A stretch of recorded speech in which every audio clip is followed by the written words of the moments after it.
As most pilots or shade tree mechanics will probably recognize, this is a carburetor and this is ice. And for pilots flying an airplane like this, one without fuel injection, when these two come together, the results can be very disturbing. Carburetor icing can occur any time of the year, even on a hot day, but the most prevalent times are during cool summer and early fall days with high humidity or visible moisture in the form of haze or rain.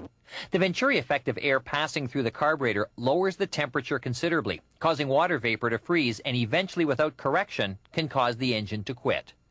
The first sign of carburetor icing may be a slight reduction in the RPM of the engine or a loss of manifold pressure. By applying carb heat, a flow of heated air from the exhaust melts the ice and eventually allows full power to return. It may be necessary to adjust the mixture to smooth out the engine, so consult your flight instructor for proper usage. If you do have carburetor ice, be prepared for a further loss of power when carb heat is initially applied, as water from the melting ice is drawn into the engine. Be patient and allow the ice to melt. Power will be restored in a minute or so.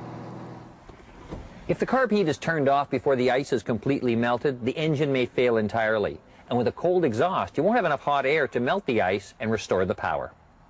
A check of the pilot's operating handbook will list the recommended times to apply carburetor heat for your particular aircraft.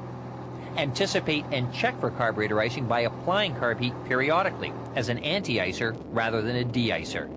And finally, be aware that the use of motor vehicle gasoline, or MoGas, can dramatically increase the temperature range for the occurrence of carburetor icing. Carburetor ice can be fatal, but learning to recognize the signs of carb ice and knowing the steps to take to prevent it can work towards making every flight a safe and enjoyable one.